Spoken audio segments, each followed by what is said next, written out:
علیکم ورحمۃ اللہ وبرکاتہ۔ امید رکھتا ہوں کہ آپ سب دوست خیریت سے ہوں گے۔ دوستو، پاکستان نے فلسطین کی حمایت میں بڑا اعلان کیا ہے۔ نگران وزیر اعظم انور الحق کاکڑ کا کہنا ہے کہ مشرق وسطی میں پائیدار امن دو ریاستیں حل میں موجود ہے۔ ایک بیان میں انہوں نے کہا، مشرق وسطی میں بڑھتی کشیدگی سے دل شکستہ ہے۔ حالیہ واقعات مسئلہ فلسطین کو حل کرنے کی پوری ضرورت پر زور دیتے ہیں۔ نگران وزیر اعظم نے شہریوں کے تحفظ اور تحمل پر زور دیا اور کہا کہ 1967 سے پہلے والی بارڈر کے تحت قابل عمل خود مختار فلسطینی ریاست ہونی چاہیے جس کا دل القدس شریف ہو۔ سابق وزیر اعظم شہباز شریف نے اسرائیل پر حماس کے حملوں کو مسجد اقصی اور مقدس مقامات پر اسرائیلی کارروائیوں کا رد عمل قرار دیتی ہوئی کہا کہ ان واقعات سے حیران نہیں ہے۔ خطے میں امن کے لیے اسرائیل کی غیر قانونی قبضے، یہودی آبادکاری اور فلسطینیوں پر مظالم کا خاتمہ ضروری ہے۔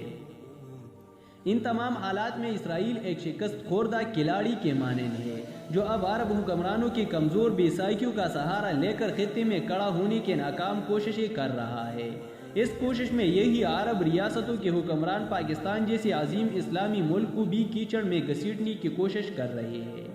دوستو، سیکریٹری جنرل فلسطین فاؤنڈیشن پاکستان ڈاکٹر صابر ابو مریم نے کہا، پاکستان اور فلسطین جسد واحد ہے۔ مسئلہ فلسطین کی تاریخ کے چہرے پر ایک ایسا سیاہ دھبا ہے جیسے نہ تو عالمی برادری صاف کر پائی ہے اور نہ ہی عالمی برادری کے نام و نہاد بین الاقوامی ادارے اس مسئلے کے منصفانہ حل میں کوئی پیش رفت کر پائی ہے۔ اسی حالات میں کہ جب مسئلہ فلسطین تقریباً 100 سال سے اقوام عالم کے سامنے موجود ہے، یعنی اس دن سے جس دن حکومت برطانیہ نے فلسطین کے حق کو غصب کرتے ہوئے اعلان بالفور جاری کیا تھا،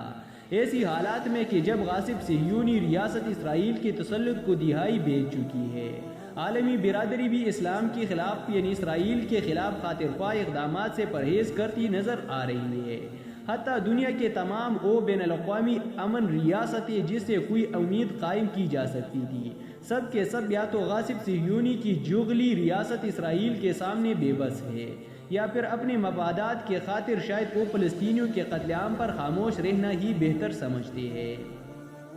دوسری طرف مسلمان دنیا اور خاص طور پر عرب دنیا ہے کہ جس نے ماضی میں فلسطین کی آزادی کی جنگی لڑی ہے، لیکن اب دیکھا جا رہا ہے کہ چند عرب ریاستوں کے حکمران نے باقاعدہ اسرائیل کے ساتھ تعلقات قائم کرنے کے ساتھ ساتھ یہ ظاہر کر دیا ہے کہ فلسطین پر ہونے والے صہیونیوں کے غاصبانہ تسلط اور اس کے نتیجے میں کئی دہائیوں پر محیط فلسطینیوں پر ڈائی جانے والے صہیونی مظالم ان عرب حکمرانوں کو اسرائیل کے ساتھ ساتھ تسلیم ہے۔ اگر ان حالات پر یقین کر لیا جائے اور کچھ لمحوں کے لیے ان حالات کو تصور کیا جائے تو شاید تمام امیدیں دم توڑتی نظر آ رہی ہے، لیکن ان تمام ظاہری امیدوں کے ساتھ ساتھ ایسی امیدیں باقی ہے جو خود فلسطین کے عوام سے متعلق ہے۔ فلسطینی عوام کا مسلسل غاصب صہیونی ریاست اسرائیل کے خلاف نبرد آزما رہنا کہ پتھر، غلیل اور خنجر کے بعد اب راکٹ، ڈرون ٹیکنالوجی کے ساتھ ساتھ میزائل ٹیکنالوجی جیسے مراحل میں فلسطینی مزاحمت کامیابیاں حاصل کر رہی ہے۔ اسی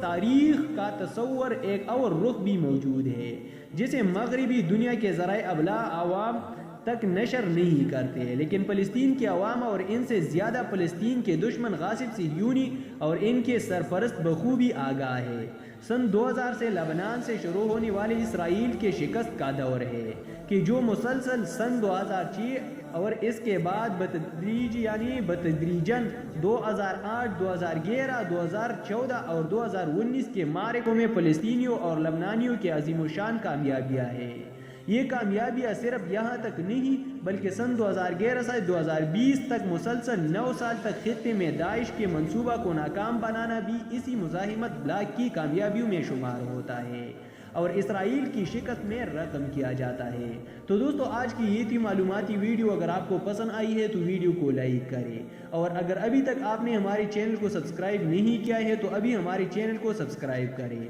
اور ساتھ ہی بیل آئیکن کو بھی دبائیں تاکہ ہمارے نئے اپلوڈ ہونے والی ویڈیو کا نوٹیفیکیشن آپ کو وقت پر مل سکے۔